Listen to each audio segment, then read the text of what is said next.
በዚህ ደግሞ ልጆቻቸው እንደዚህ እየወጡ የ13 የ14 የ15 እድሜ ልጆችን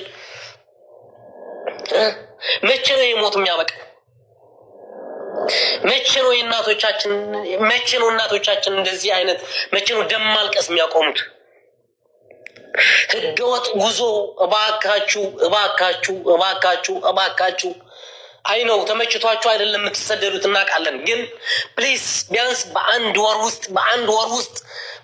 ውስጥ ባለፈው 181 ሰው አሁን 180 ሰው እንደዚህ ወጥቶ ሲቀር የአሳራት ሆኖ ሲቀር እንዴት እያሳላችሁ ነው እናንተ ይሄንን እያያችሁ የምትሰደዱት?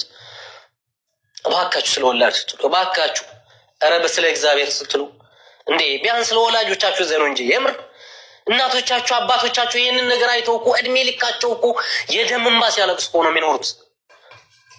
ለምንድን ነው ስንናገር ማትሰሙን? ቢያንስ እኛ እኮ ለእናንተ ብለን እኮ ነው እንደዚህ ስንጮህ የምንውለው የምንናገረው እኮ ክፉ አይን እያየን ስለሆን እኮ ነው። እንደዚህ አይነት የሚዘገንኑ አስክሬኖች እየተላኩልን ስለሆነ እኮ ነው። ሁሉም የሚላክልን ነገር ወደ ሚዲያ አናወጣውም። አይተነው ቅስማችን ስብር ብሎ ዝም የምንለው እኮ ስንት ነገር እኮ አለ። ኧረ ስለ እግዚአብሔር ኧረ እንደው ስለ ወላድ ስትሉ ባካችሁ እስኪያስቡት 300 ምናምን ሰው ባለፈው 100 ምናምን ሰው አሁን ደግሞ 180 ሰው ባለፈው 181 አሁን 180